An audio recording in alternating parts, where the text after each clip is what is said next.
You're listening to the TEPIS Paranormal Talking Point podcast, a show that discusses various aspects of the paranormal world, with paranormal news, ghost stories, interviews, and much more.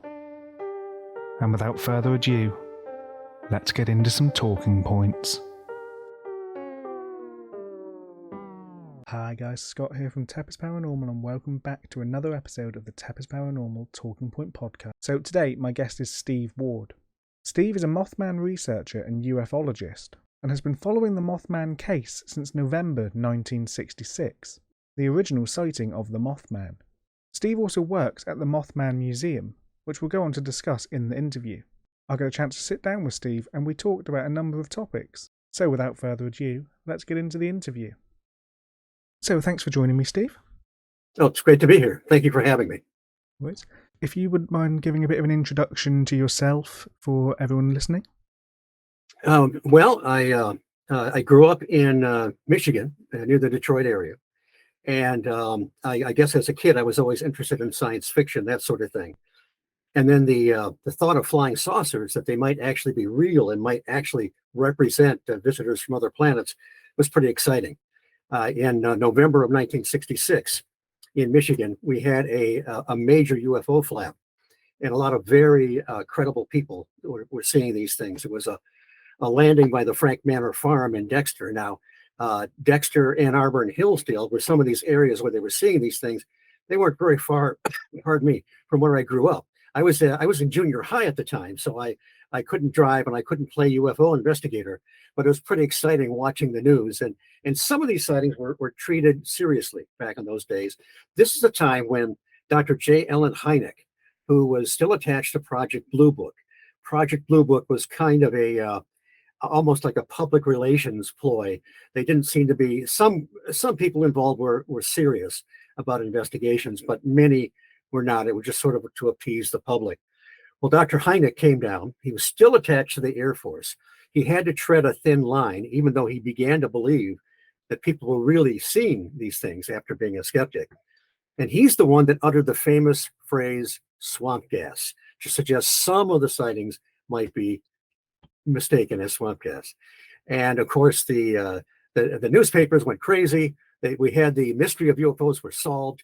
And the jokes have reverberated for decades. I actually, as an aside, I saw him 10 years later, after he was long separated from the Air Force. He started the Center for UFO Studies in Evanston, Illinois, became one of the good guys, and he gave a talk at the MUFON, the Mutual UFO Network Symposium in Ann Arbor. And this is an area where UFOs have been seen 10 years before. In fact, the name of his talk was Swamp Gas Plus 10 and Counting. So it was a humorous talk, but very serious. And he talked about some of the early mistakes he had made and so forth. But then following that same year, that November, was one of the first major sightings of what was dubbed the Mothman.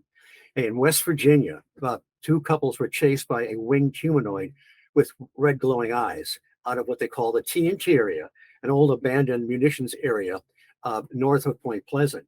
That particular sighting hit the wire services all over the world. So I read it as a kid in Michigan. And I thought, how cool is that? I mean, people being chased by a winged humanoid down a two-lane highway in the middle of nowhere. So that's kind of what spurred my interest. And I had read books by Frank Edwards, who had these great anthologies. He was a broadcaster and reporter at the time. He was a good friend of the head of NICAP, Major Donald Kehoe, and he wrote a famous book, or a best-selling book, because it hit just at the right time, called Flying Saucers: Serious Business. So I was, and of course, I hit my hometown library just to try and find any kind of books I could on UFOs and the unexplained. So that's what really kind of got me started, and I have been following this kind of thing ever since. Cool. Okay. So I think to start with that, obviously the UFO side of things.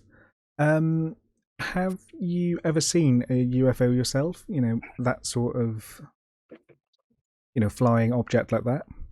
I've seen a couple strange things in the sky. I actually saw something a little odd with a pair of night vision goggles one night. Now, for the most part, I've never seen anything, but I had just gotten these things, and I was in my backyard. There's not too much light pollution where I used to live, and I looked up in the sky, and at first I was kind of jolted because I was seeing all these dots of light uh, uh, zipping by. But all they were just birds, high level birds, really high up, just looked like pinpoints of light. So they wasn't an invading armada of spaceships. But then at one point, now I was told that not to point this directly into anything like a car headlight or whatever, and uh, also I shouldn't direct it at the moon, the full moon, because it might hurt the optics. So I put the goggles up and I saw this. It was like a perfect V. It wasn't a triangle. It was open at the side. It was moving slowly across the sky.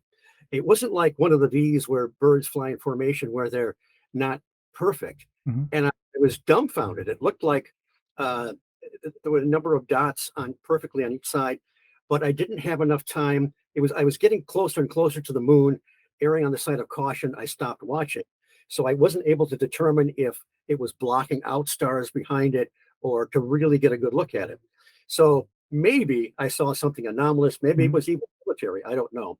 But for the most part, I'm the guy that doesn't see anything. I have to talk to other people that have. Cool. So then, obviously, your interest in UFOs and that type of thing also ties in nicely with Mothman. Um, you now live in Point Pleasant. Yes. I take it, did you move there because of the Mothman? For that sort of story and that history? Well, I was planning a move and I was selling the house. Mm-hmm. And originally, I never considered moving to Point Pleasant because it was always that kind of special place. Mm-hmm. You don't necessarily move to your prime vacation spot. Yeah. So excuse me here a minute. My cat is interfering with my. Okay, calm down. There we go. Um, Nothing like a little subtle humor off to the side here. But I started to think about it, and with all the shuffling and selling the house and finding another house, and I was going to rent initially. I thought, well, why not? Why not to check it out? And Jeff Wamsley, who runs the Mothman Museum, he founded the Mothman Museum and co-founded the Mothman Festival. He grew up. He was 6 years old when all this stuff happened, and he's been collecting this material for years. He suggested there was a house for sale, and this is right on the edge of downtown Point Pleasant.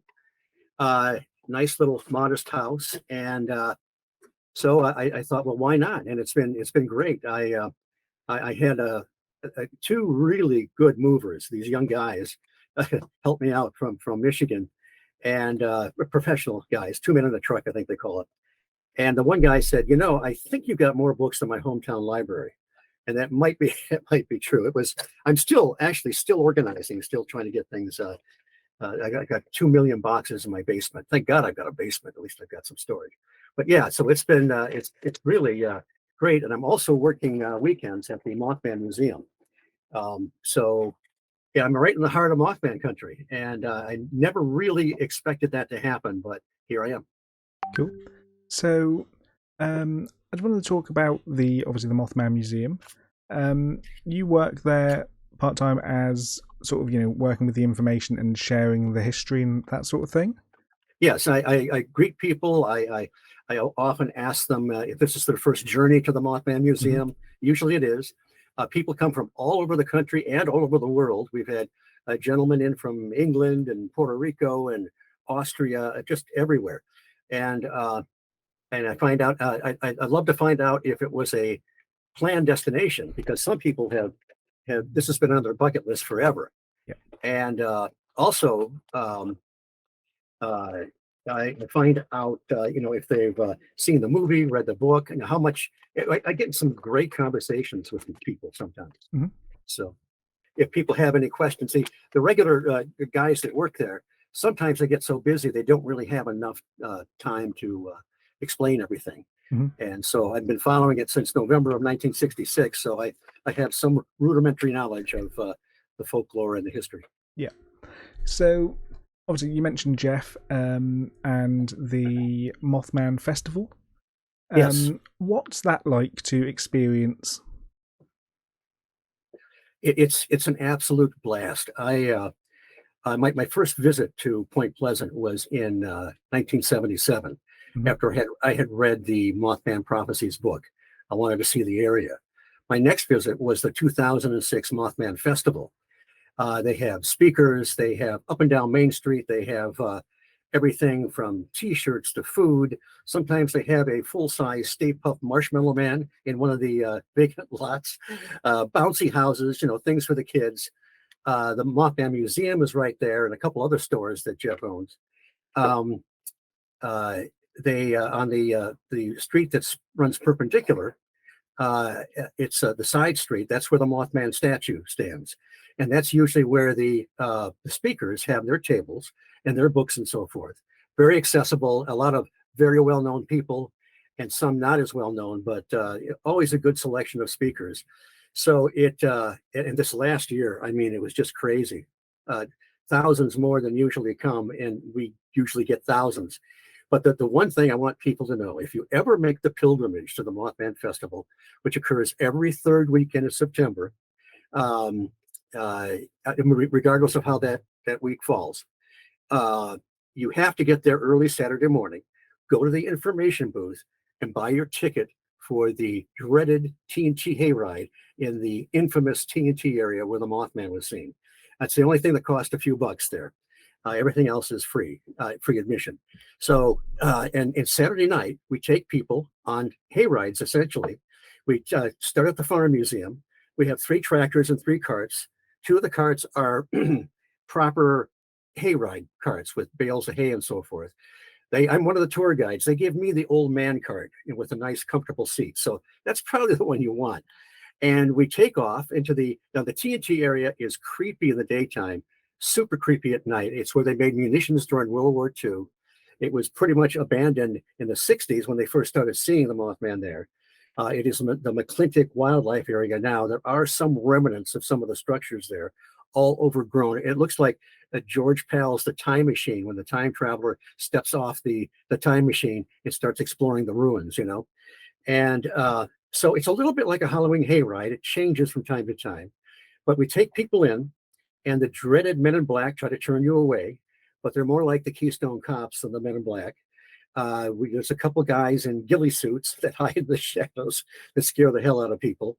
But the best of all is 2 of my friends who portray the Men in Black by day. They take down the Mothman that's hanging in the ceiling of the Mothman Museum. They go out to the TNT area a couple days early. They hide behind the old acid plant. They run a wire with a low-tech delivery system. The eyes are lit up with battery power, and they blast a sound effect, a creepy sound effect over speakers. I can't tell you what the sound effect is because they've never paid royalties, and I don't want them to end up in prison or have an ankle bracelet because they haven't paid royalties on this sound effect. But it's just a blast. People love it, and it's really fun being a tour guide because you're talking to people, you're joking with people, and you find out where I had sometimes I'll ask people, um, who came the furthest, and one gentleman with a bit of a brogue spoke up and said Belfast, so he won that round, definitely. Yeah, I must admit, the Mothman Festival is something that's on my bucket list of things to do. It's one of those things that every year I see the adverts for it. I see, the various different promotions that go up on the museum Facebook page and that sort of thing. And it is one of those, it really sort of, everything about it looks like a really good get together of just a mix of different people. Yes, and you can. It's one of those places at these conferences where you can talk to people about these subjects. Unlike some of your perhaps family members or coworkers that look at you a bit sideways, like Yeah. you did what this weekend. And here you can talk to the speakers, people that have done research and published interesting books, and you've got the geography. You can explore the TNT area. There's a lot of you want to call it real history in the area with Chief Cornstalk, the first battle of the Revolutionary War Mm-hmm. and so forth. And it's where the 2 rivers come together, the Ohio and the Kanawha, where the waters mingle. So it's really an amazing area that just has so much. Cool. So obviously you mentioned your interest in high strangeness areas, which is obviously the locations where a lot of different things occur in the same sort of place. Would you class the TNT area as one of those? Well, yes, people still see things out there. People do a lot of EVP work. I've talked to people, friends of mine have seen, for lack of a better term, shadow people out there. Mothman, I tell him he's probably long gone. I think he's probably in a condo in Florida somewhere, taking a pension or something. But yeah, people still will see something like UFOs out there, but the activity seemed to be at a very high level back in the middle 60s Hmm. when John Keel came down several times from New York, and what the material eventually became the Mothman Prophecies and several other articles that he wrote. He and when the Scarberries and the Mallets first saw this creature by the Old North Power Plant, and they were chased into town. The it hit the newspapers, and droves of people went out to the TNT area with their shotguns and their bow and arrows, thinking they're going to bag themselves a Mothman. Well, pardon me, John Keel and his colleague, Mary Heyer, who was a stringer for the Athens Messenger, she's the one that wrote a column called Where the Waters Mingle. And that was, well, she talked about UFO sightings, Mothman sightings, Men in Black sightings, occurrences. And so they would go down there sometimes with other people south of there to Gallipolis Ferry. And that was it's even now, if you go back on the hollers down there, there's a lot of people live back there, but it can be a pretty quiet and desolate place at night. Imagine what it was a half a century ago. So when they would go down there, and there were a particular hill they would sit on, and they would see these strange lights going over all the time. Even the sort of the southern end of the TNT area is Camp Conley Road. The Lilly family is mentioned in the Mothman Prophecies. They had all kinds of stuff going on with strange lights. They had like bedroom invaders, bedroom apparitions that look kind of like Men in Black. These areas, and you have the Mothman, which was kind of a paradox. Wingspan probably wasn't big enough to lift something like that. He didn't always flap his wings. People that saw it oftentimes had an outbreak of poltergeist phenomena in their home. So very, very strange. And it just seemed like a lot of different types of phenomena kind of bled into the other. Like, people are familiar now with the Skinwalker Ranch. There are many hot spots people have talked about over the years. And for some reason, I think that might be the key to actually understanding some of these things.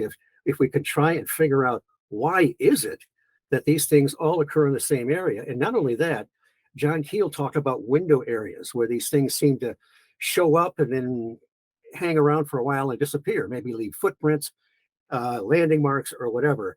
But he said if you look at these window areas and you go back in time, you'll find that other phenomena sometimes occurred there as well. So it's like these hot spots are active at different times over the decades or centuries, and sometimes the phenomena isn't always exactly the same. Okay, yeah, I think that's sort of a very interesting theory. That it's the locations, not necessarily the things that are there. That these places draw in different things because of the place they are, as opposed to the various things being there. Yes, Keel talked a lot about that. I was a hardcore ET guy back in the '60s. I mean, like I said, I was reading Frank Edwards, Jim and Coral Lorenzen were the heads of APRO, the Aerial Phenomena Research Organization, one of the early groups, serious groups. They had scientists involved. They wrote these great books about humanoids, the landings and people seeing these small, usually small creatures or whatever next to the craft. And they that was very sold on we're being visited by probably several other planets and races and so forth. And then Keel kind of eased me in with strange creatures from time and space, where he first presents the idea of window areas. And then it was a double whammy. when he wrote uh, Operation Trojan Horse. It was a while before I read it, and I kind of came kicking and screaming because he was not sold on the ET theory. He thought that some of these things were a natural condition of the planet, and he used terms like transmogrifications of energy. Say that 5 times fast. And also, he used the term ultra terrestrial to try and grapple with what these things were. Were they kind of extra dimensional or whatever? He borrowed that term from his colleague and friend, Ivan Sanderson. And of course, Ivan Sanderson was the great British naturalist transplanted to New Jersey, probably most famous for the abominable snowman legend come to life. So Keel thought some of these things might be temporal, um, and but not necessary hallucinations because they could leave physical effects. Although in some cases he thought perhaps some of these experiences may be sort of illusory, but not hallucinations. There was some kind of outside stimulus, like the case of Anne Jeffreys in the 1600s. She is supposed to have had all kinds of experiences with the little people, with the elementals. And she would have these detailed experiences, but she was just in a trance in a room by herself. So it can get very complicated.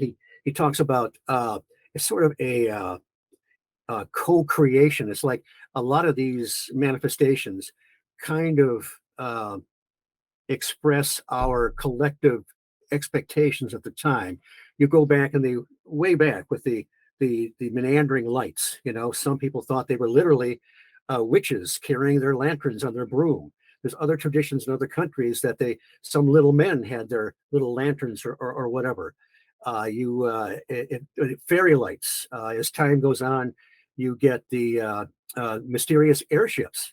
You know, which are kind of the dirigible like or whatever, but they're way ahead of any Zeppelin or dirigible capability at the time. And then it goes on to the Ghost Flyers and the Foo Fighters and so forth. There does seem to be kind of an advancement in these things. And he suggested perhaps some of this is sort of paranormal mimicry or whatever. But he did believe that some of these creatures, some of these beings were perhaps real flesh and blood, and there may be a differentiation between the two. Cool. So obviously the Men in Black you mentioned previously, the sort of concept of the mysterious black suited figure that shows up after a sighting, after an event such as the Mothman and that sort of thing, and I guess almost tries to divert attention and sort of hide things almost. Very trickster-like, even if you go way back into history. Was it Nicholas Flamel? He was not a nice man. He was the one hunting down witches and so forth. And, some of the witches might have been unsavory types, but some of them were probably very much like some of the New Age people today that were into these kind of esoteric things that, they wouldn't tolerate back then. But the lore goes that when they would consult with the devil, sometimes the devil bore a strong resemblance to some of the claims of modern day Men in Black experiences, wearing black hats and riding a black horse instead of a black Cadillac or whatever. But John Keel used the term as kind of a generic term because sometimes you had, actually the Air Force put out a paper once, not a paper, but a warning that there were people apparently masquerading as Air Force officers going to some of these people that had seen UFOs. This goes back a ways, and claiming that they were legitimate Air Force personnel, and they would confiscate photographs or whatever, or tell them to keep quiet about their sighting. And the Air Force didn't know who was doing it or what was going on. So sometimes you get just like the manifestations of the devil. There's usually something wrong. Something's not quite right. And the same with some of these Air Force officers. The insignia is supposed to have been wrong, or it turns out that the Major French or whoever, there was a Major French, but a different person. So now sometimes, Mary Hyre had some real oddballs come into her office and say things like, what would what would you do if somebody told you to stop publishing UFO sightings? And she say things like, tell them to go straight to hell. Well, it's very it's there's got to be more than one answer to some of these.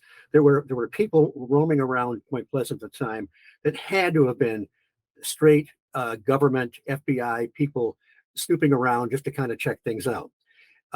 But in some of these cases with the oddballs, uh, people tend to suggest that maybe they're ETs or paranormal or whatever. Some of them are very odd, but as you know, this realm that we're in does attract a few oddballs now and then. So it's very possible that someone that might have certain issues or certain social problems might be mistaken. I imagine that even missionaries sometimes dressed in black they're going around door to door. They don't see a car, so they look suspicious, but they're just going around handing out tracts or whatever.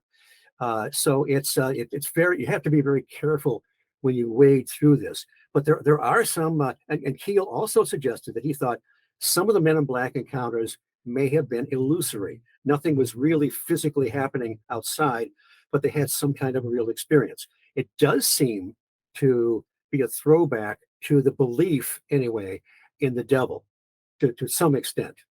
Now, I'm not one that is really believes very much in demons and that so forth and so forth. But there's as you know, there's an aspect of this general phenomena that can be very negative. I think that factor, whatever the cause is, whether it's the trickster or monsters from the id, so to speak, it has given rise to some of our beliefs in demons and evil and so forth, but may not actually be classic demons. Okay. So moving on again, sort of to the Mothman again. So there's a number of different theories as to what Mothman is, to what the Mothman sightings are. I've seen various, different types of bird and other things like that, as well as obviously hoaxes and things to that extent. What are some of your preferred theories for the Mothman? I go back to the paradox because I believe that we have to listen to the experiencer. And John Keel talked to a little over 100 people that year between the mid 60, around late 66 and late 67. And the descriptions, the physical descriptions were generally the same, not always. Some people saw something more like a bird. Tom Urey, one of the classic UFO witnesses, his encounter isn't reported accurately in the Mothman prophecies. He essentially saw a thunderbird, unknown bird of a 10 to 12-foot wingspan. Um, People have talked about the polluted TNT area, and it's some kind of mutant. I think we can reject that out of hand. I mean, we know from radiation and other things what mutations happen with animals. The fact that there could be some kind of a perfect hybrid humanoid between humanoid and something is just you know that's great for a 1950s science fiction film with a rubber monster, but not for reality. But again, it didn't always flap its wings. It didn't act like a physical creature, although it seemed to leave footprints. It could take off straight like a helicopter. Again, the poltergeist aspect, how people that have seen UFOs sometimes have an outbreak of poltergeist phenomena. Here's another thing. John Keel discovered that people that whether they saw UFOs, strange lights in the sky, or a cryptid, many of them would suffer from the same physical after effects, thirst, muscle ache, and so forth. And also conjunctivitis, the eye burn that people get sometimes with a close proximity of a UFO. Well, when Keel, his first time there, when he's talking to people in Point Pleasant about their sightings, the one young lady was there, Connie Carpenter. She was one of the first people to see it. She was driving by the Mason County Golf Course. It was standing there in all its majesty, put its wings behind it, took off straight like a helicopter. The next day, she had conjunctivitis. She did not see a UFO or a strange light. She saw essentially some kind of a cryptid. So it seems to be paraphysical. It's I would say more than an apparition, but that brings up another sighting. the Grays were missionaries. Reverend Gray and his wife Pat Gray. She wrote a book on this sighting. They were at that time period in the mid '60s. They were ready to go off to I don't know what far off country it was as missionaries. The night before they left, there was an apparition, a vision of the Mothman. It looked, it was the same height, red glowing eyes, wings, and so forth. They looked at it in a demonic context based on their experience. Yep. And next day they left. They didn't know anything about this stuff hitting the fan at that time. They were gone several years. They came back several years later, started looking into old newspapers, hearing about the Mothman, and they thought, my God, that's what we saw in our room. So they seem to see an apparition. And here's another thing that you can throw in another wrench to throw in the works. Keel got a couple reports of people that were close by this thing, and it sounded like it was some kind of machinery or humming or something, suggesting perhaps mechanical. And Mrs. Thomas is one of the last people to see the Mothman during that time period. She lived in the TNT area. She saw this thing walking quickly on the ground. It wasn't flying. It was walking very jerkily, she said, like a robot. So I don't know. I don't know what the hell it was. John Keel doesn't know either. The term, that's where we get the term ultra terrestrial. So, if in fact these things are manifesting our temporal, perhaps the Mothman manifested differently at different times. Yeah. I mean, I don't know why not. I don't know that the laws that govern this, we may not fully understand, but they are probably consistent and probably give that same result based on whatever their makeup is. Mm-hmm. So Mothman obviously is tied in with the bridge disaster, the collapsing. And I've seen a lot from various documentaries, books and things that I've looked at about Mothman.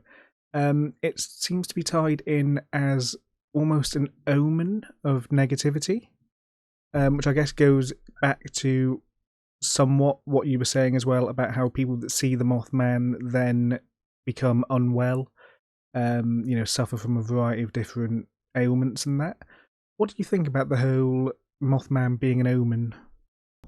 Perhaps. I've always said that, harbingers need to get their act together. They show up, scare the hell out of people, but we don't know what they're warning us from. We need you go to that thing to get your weight, and a little card pops out. They need to hand us a little card saying, hey, the bridge is going to fall, or something. So I guess I tend to think that it was just something that happened in space and time. I don't think it caused the bridge disaster as some do. I'm not sure that it was a harbinger. It may well have been. There's maybe something in the collective psyche where these things manifest when something is due to happen.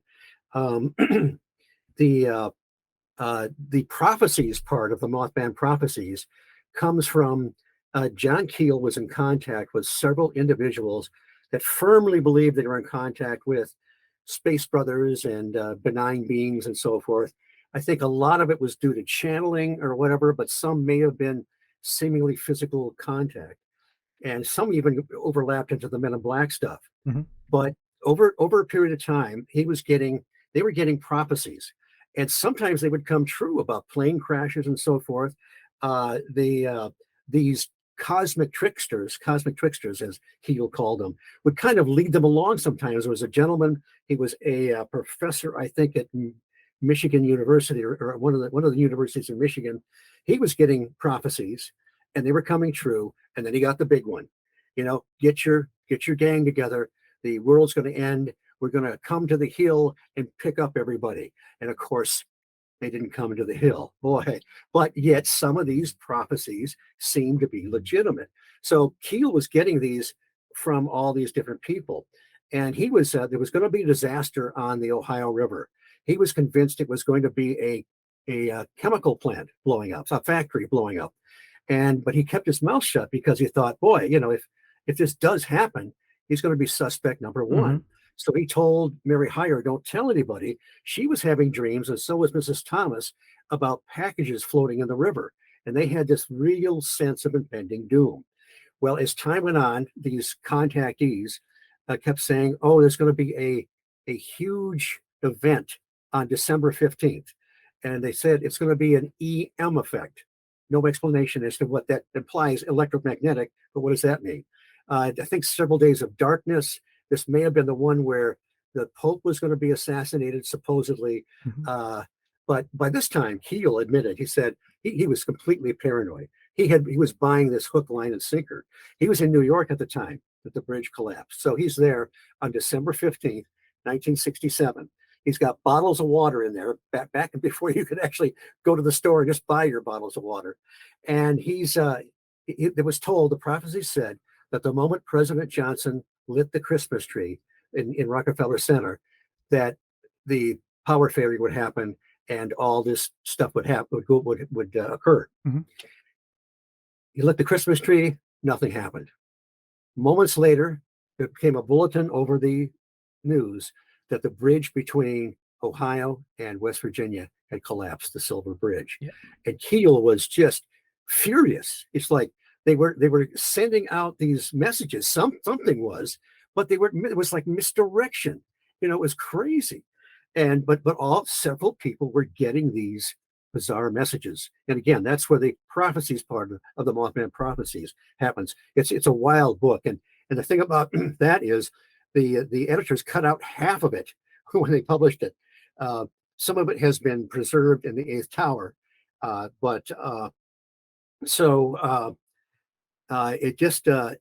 it's mystifying. I mean, it's like, but if you look at many of these cases and so forth, it's not A proceeds and follows B, C, in a logical outcome. Richard Haddam. I'm in one of the Small Town Monsters documentaries, The Mothman Legacy, which is a sequel to The Mothman of Point Pleasant, and they do a really good job. One of the other people they interviewed in that was Richard Haddam, who was the screenwriter for the Mothman Prophecies movie. Keel was very happy with the screenplay, even though it took liberties with his book. He thought finally somebody got some of the essence of his book after so many screenwriters wanting to just turn Mothman into a monster, right? Well, Richard Haddam in this, very, very revealing. It's very interesting to see what he says. He said that when he first got into this, like so many of us, he was going to dive in and solve some of the mysteries of the paranormal. And of course, the more you go down that road, the murkier it gets, the more questions you have, the more patterns, the more splits in the road, but forks in the road. And that's what Keel was involved in, and so many other researchers. He started out thinking we're dealing with ET, and then he went down this crazy road of ultra-terrestrials and paraphysical manifestations, possibly. So it's fascinating. But I every once in a while I stop and wonder, why do we do this? It's almost like you're hitting your head against the wall, and boy, I'm really enjoying this. I want more. Yeah. So obviously, Mothman is very well associated with Point Pleasant, but I know there are also sightings of Mothman, somewhat, relatively famous ones from other locations. I believe there was one that stands out in my head that was Chicago, or there was something, an entity that resembled Mothman in Chicago, and then you've got a number of other entities that are very similarly described around the world. I know near me here in England we've got something known as Owlman, which has again a very similar, very similar description. So that's probably about an hour away from me, and it's one of those. I know that it's very similar, but I don't know, necessarily if they're linked or. So it was a little bit different. But you had, I have to be careful because people will want to throw the term Mothman around quite a bit. You had the Wisconsin Man Bat, which was quite a bit different. There was the Houston Batman that almost looked like a guy in a suit, I think, back in the 50s. The I will talk about the Chicago Mothman in a minute, but there was the one sighting that was the closest to the Point Pleasant Mothman took place in Kent, England, in the Saltwood Horror, I think they call it, if I got that right. It was almost 3 years to the day, minus a day, that it was 63, that the Scarberries and the Mallards were chased down Route 62 north of Point Pleasant. Some teenagers were leaving a dance, and they saw a light come down and light behind a grove of trees. And then, if I remember correctly, they saw another light form, and then they saw this thing shuffling along just like the Mothman did by the Old North Power Plant. It had it was like it had no head, or its head was kind of sunken down in its shoulders, 6-7 feet tall, same kind of bat-like wings. Again, shuffling along. It did not have the red glowing eyes, but other than that, that was the spitting image of Mothman. Now the Chicago stuff, some of it is a bit dubious, and I've become very jaded by it. So there may be some very legitimate sightings there, but I have from two sources in MUFON told me that some of the original sightings coming from there a few years ago were all coming from the same IP address. Okay. There is an excellent researcher named Allison Jornlin out of Wisconsin. She went some years ago to many of these spots where most of these sightings were anonymous, so you couldn't talk to the original person. But she would go to when somebody's making up a story and they don't get all the details right about the area, she found several flaws in some of them. She did say she found, I think, a couple sightings that seemed like they may be legitimate. I have just kind of turned off the Chicago Mothman because I think it's polluted, which is a shame, because if there is some real phenomena there that needs to be investigated, I don't know what to do about it. Of course.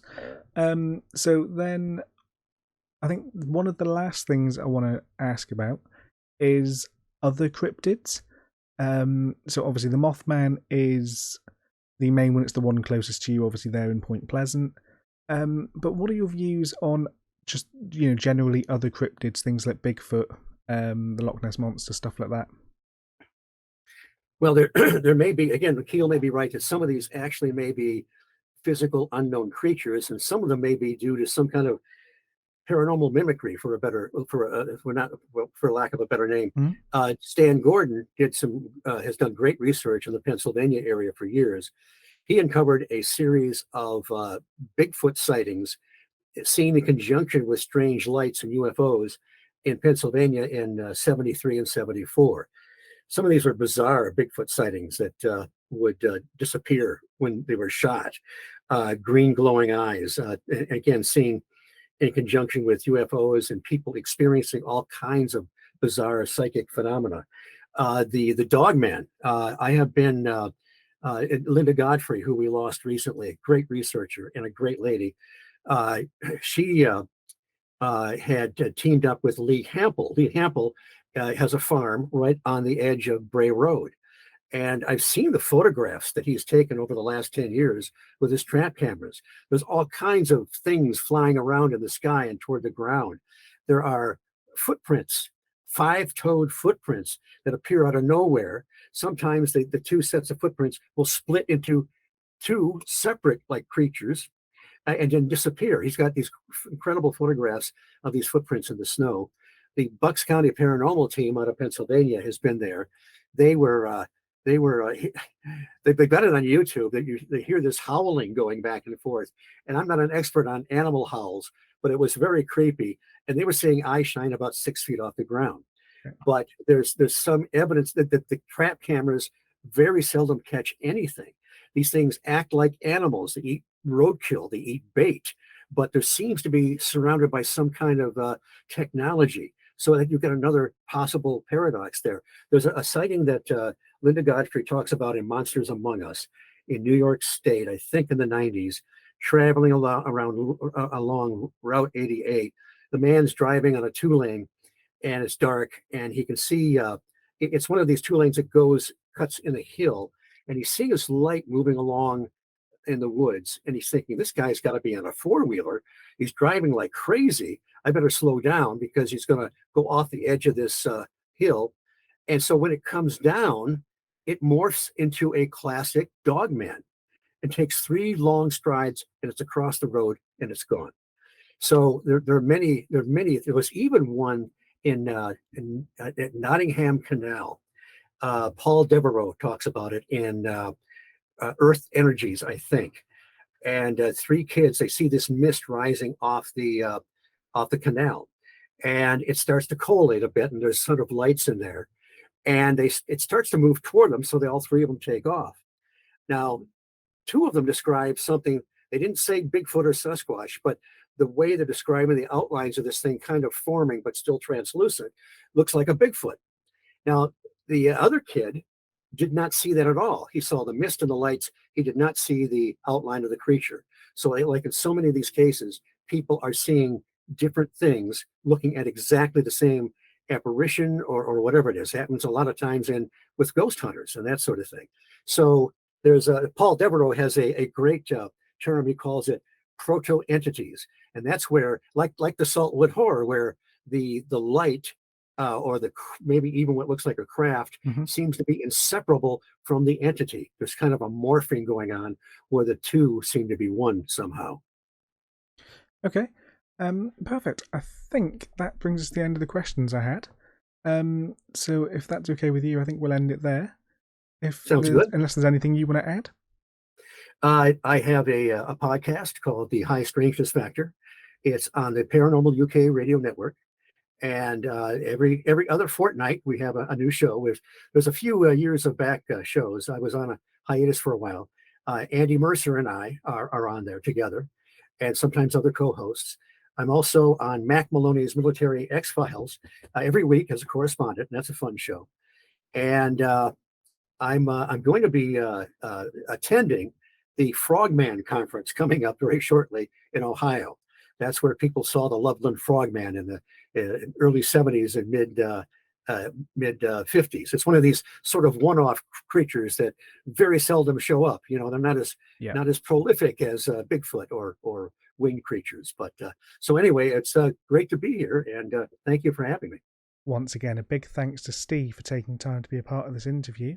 If you want to know more about Steve, find his podcasts or look at the Mothman Museum. I'll put all the links in the description down below on the YouTube version of this podcast. And with that brings us to the end of this episode. I've been Scott from TEPIS Paranormal, and I'll see you soon.